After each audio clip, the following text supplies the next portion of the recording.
आज हम इस वीडियो में पढ़ने वाले हैं ट्रांसफॉर्मेशन ऑफ सेंटेंस, जो कि कक्षा और 11 में परीक्षा में पूछा जाता है। इसमें काफी बच्चों को बनाने में बहुत दिक्कत होती है। चलिए आज हम पढ़ते हैं इसको।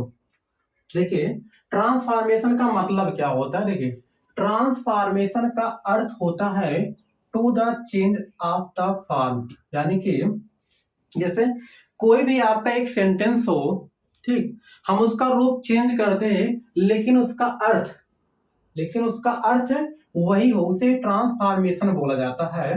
अर्थात किसी भी एक सेंटेंस को यानी किसी भी एक वाक्य को बिना अर्थ में परिवर्तन किए दूसरे रूप में बदल देना ट्रांसफॉर्मेशन कहलाता है। ट्रांसफॉर्मेशन पढ़ने से पहले आपको पता होना चाहिए इसमें क्या क्या नियम लगता है। देखिए पहला जो इसमें नियम लगता है, देखिए इसमें वर्ड का हमेशा आपको अपोजिट लिखना होता है, यानी कि जो भी वर्ड रहेगा उसका अपोजिट लिखेंगे उल्टा। यानी कि गुड रहेगा तो बैड, ठीक, बैड रहेगा तो गुड, स्वीट रहेगा तो बिटर। इसमें देखिए अफर्मेटिव सेंटेंस है तो निगेटिव सेंटेंस बनेगा, निगेटिव सेंटेंस में है तो अफर्मेटिव में बनता है। और देखिए अगर आपका सेंटेंस प्रेजेंट टेंस में है तो ट्रांसफॉर्मेशन करेंगे, कैन नॉट का प्रयोग करेंगे। अगर आपका सेंटेंस पास्ट टेंस में है तो कुड नॉट का प्रयोग किया जाता है। देखिए टू, ये जो आपका टू एडवर्ब है इसके स्थान पर क्या लिखते हैं, इसके स्थान पर सो का प्रयोग किया जाता है। ये जो टू आपका है इंफिनिटिव वाला, देखिए इस टू को दैट में लिखा जाता है। चलिए एग्जाम्पल के माध्यम से अच्छे से इसको समझते हैं। जैसे हमने कहा दिस बुक इज इजी। देखिए आपका एक सेंटेंस हमने कहा दिस बुक इज इजी। अब इसको आपको इस प्रकार बनाना है कि इसका रूप चेंज हो जाए लेकिन इसका अर्थ यही रहे। तो देखिए नियम आपको बताया गया है। इसमें वर्ड का अपोजिट लिखते हैं, अफर्मेटिव है तो नेगेटिव में लिखेंगे, प्रेजेंट टेंस में रहेगा तो कैन नॉट का प्रयोग करेंगे, पार्ट में रहेगा तो कुड नॉट का प्रयोग करेंगे, टू को सो में, टू को इस, टू को दैट में।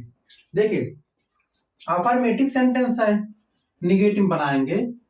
दिस बुक है, दिस बुक आपका लिखा ही जाएगा this book is, this book is, उसके बाद अफर्मेटिव है तो नॉट का प्रयोग करेंगे, नॉट। देखिए इजी, इजी हमारा वर्ड है, इजी का अपोजिट लिखेंगे यानी कि उल्टा। क्या हो जाए, सरल, सरल का अपोजिट कठिन, डिफिकल्ट,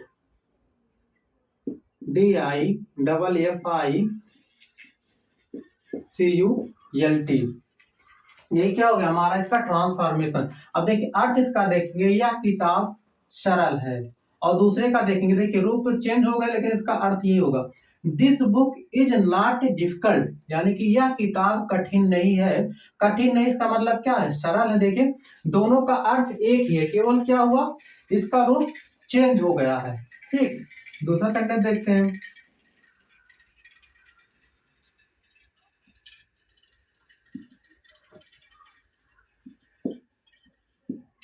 दिस मैंगो इज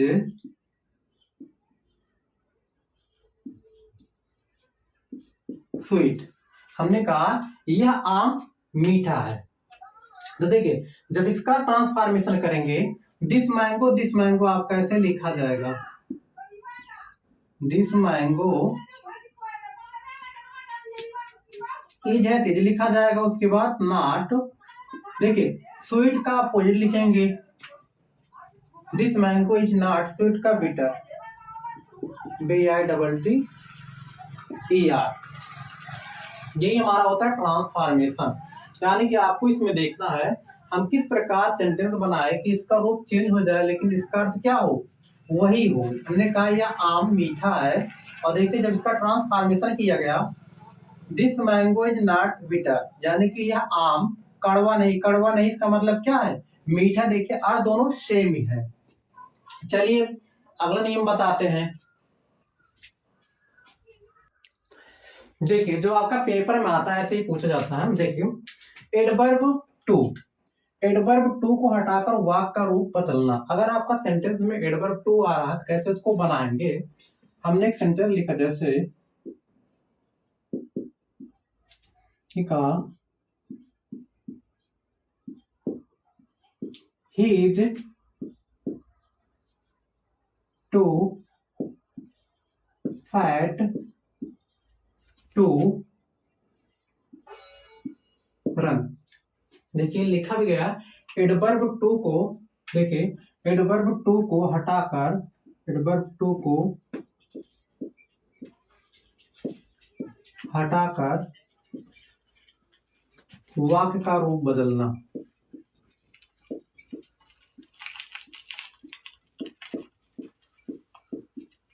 वाक्य का रूप बदलना।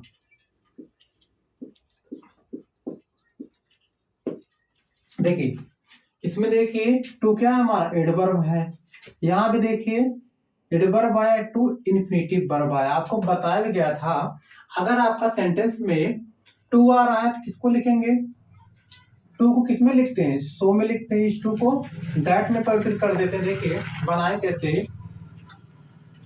ही है ही लिखा जाएगा, इज है इज लिखेंगे, देखिए टू के स्थान पर आपका सो हो जाएगा। हमेशा जब भी आपको ट्रांसफॉर्मेशन करना हुआ टू के स्थान पर सो हो जाएगा, उसके बाद क्या लिखेंगे फैट, फैट है तो फैट ही लिखा जाएगा। उसके बाद इस टू के स्थान पर दैट का प्रयोग करेंगे, दैट, ठीक। टू को सो में, टीओ को दैट में, उसके बाद क्या करेंगे, उसके बाद आपका जो सब्जेक्ट रहेगा, स्टार्टिंग में जो आपका सब्जेक्ट रहेगा उसी को लिखा जाएगा। ही है तो ही लिखा जाएगा, सी है तो सी ही लिखा जाएगा, ही। उसके बाद प्रेजेंट टेंस में है तो कैन नॉट का प्रयोग करेंगे, पास्ट टेंस में है तो कुड नॉट। देखिए प्रेजेंट टेंस में क्या लिखेंगे can not, can not, run है तो रनिंग लिखा जाएगा। एक सेंटेंस और देख लेते हैं जैसे the father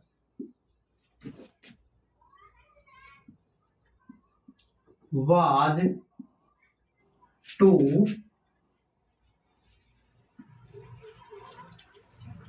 weak to control his son, to control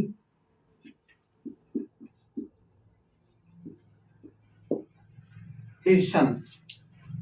The father was too weak to control his son, यानी कि पिताजी बहुत कमजोर है, क्या वो अपने खुद को नियंत्रित में नहीं कर सकते। ठीक, देखिए द फादर है, फादर ही लिखा जाएगा इसमें।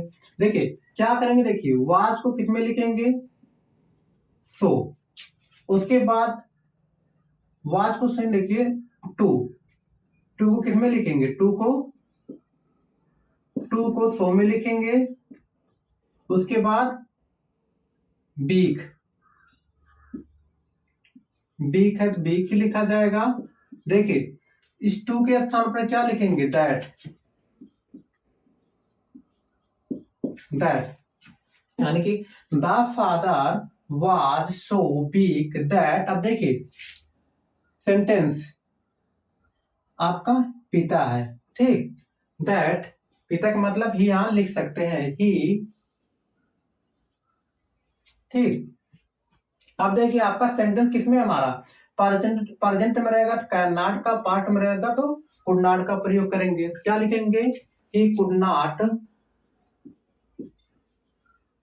ही कुड नॉट, उसके बाद कंट्रोल हिज सन से उतार लेंगे, ठीक है। यानी क्या सेंटेंस बनेगा, the father was so weak that he could not control his son. ये तो हमारा हो गया एडवर्ब टू को हटाकर वाक्य का रूप बदलना।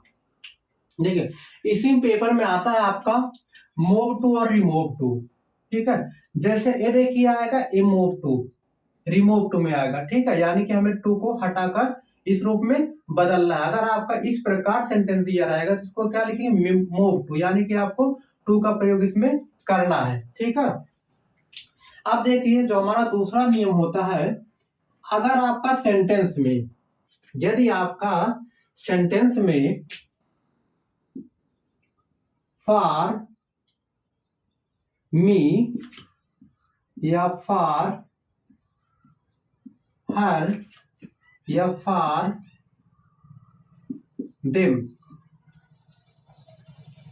देखिए यदि आपका वाक्यांश में for me, for her, for them या फॉर हिम का प्रयोग हो तो देखिए फॉर मी रहेगा किसमें चेंज करेंगे, फॉर मी को आई में लिखेंगे, फॉर हर को सी में लिखेंगे, फॉर देम को दे में लिखेंगे। यानी कि जितना भी अगर फॉर के साथ आपका ऑब्जेक्टिव केस का प्रयोग किया गया हो तो क्या लिखेंगे, यानी कि सब्जेक्ट लिखेंगे।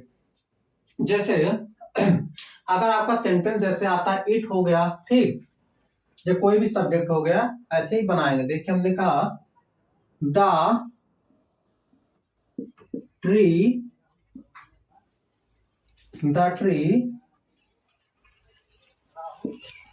Is too high for me to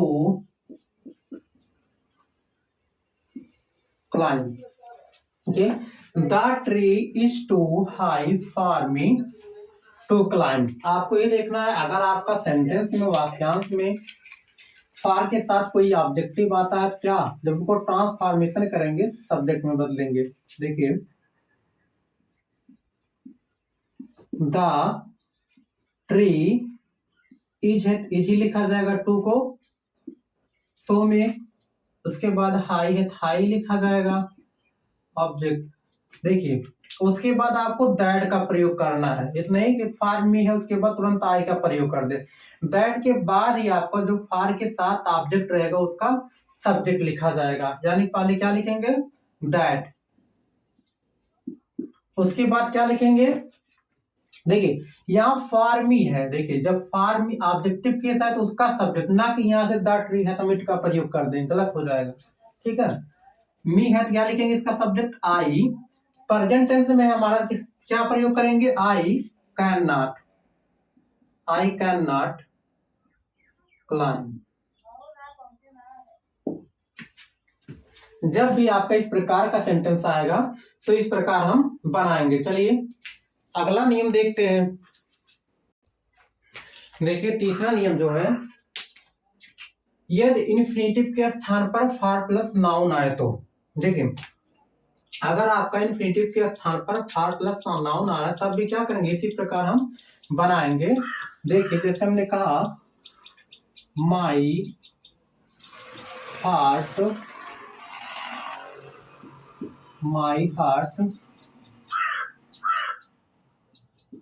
was too full for words. My heart was too full for words. देखिए अब देखिए अब तक क्या था आपका, यहाँ टू का प्रयोग किया, देखिए इसके स्थान पर फॉर प्लस नाउन आ रहा है। ठीक है, तब भी क्या करें, इसी प्रकार हम बनाएंगे अपने तरीके से। कैसे लिखेंगे इसको, माई हार्ट, देखिए वाज है, वाज ही लिखा जाएगा, वाज टू को सो में लिखेंगे,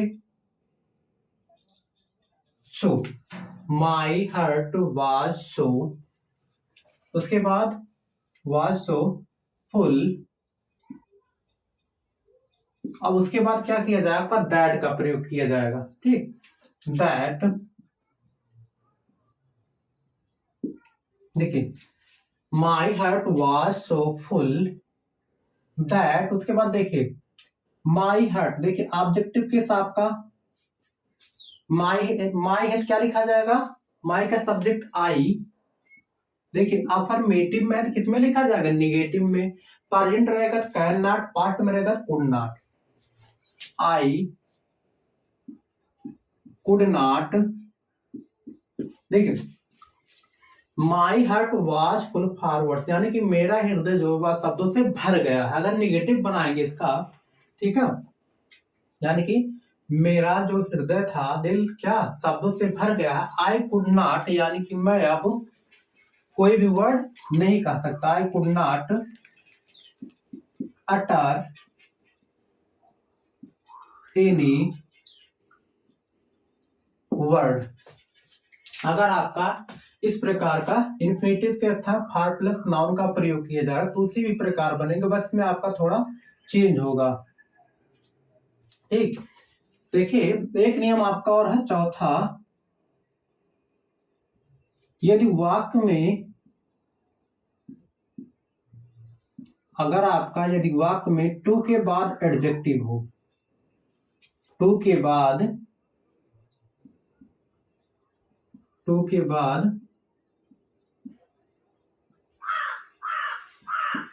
एडजेक्टिव हो, टू के बाद एडजेक्टिव हो लेकिन वाक्य इन्फिनेटिव में ना हो, तो यदि वाक्य में टू के बाद एडजेक्टिव हो लेकिन वाक्य इन्फिनेटिव में ना हो तो टू को किसमें चेंज करेंगे? तब टू को हम लिखेंगे, टू के स्थान पर देखिए ओवर या एक्सट्रीमली, ओवर या एक्सट्रीमली का प्रयोग किया जाता है। देखिए सेंटेंस में जैसे हमने कहा he is eager he is too eager for praise।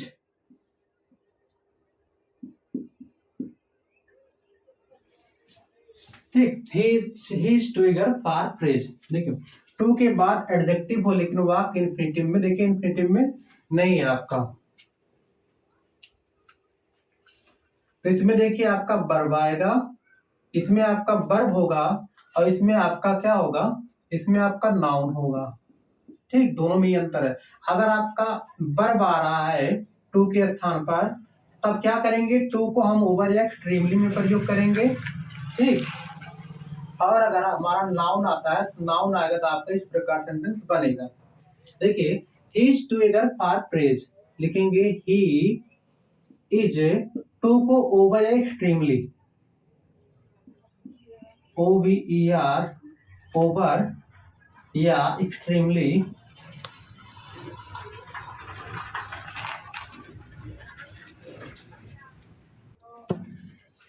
Over या एक्सट्रीमली में प्रयोग करेंगे। ओवर या extremely, he is over eager for praise. इस प्रकार सेंटेंस बनाएंगे, यानी कि आपको देखना अगर टू के बाद आपका फॉर प्लस नाउन आ रहा है तो इस प्रकार लिखेंगे, और अगर हमारा टू के बाद एडजेक्टिव हो लेकिन वाक्य इन्फिनेटिव में ना हो और इसमें क्या हो, फॉर के बाद आपका कोई वर्ब हो, तब हम क्या करेंगे, टू को ओवर एक्सट्रीमली में लिखेंगे। बस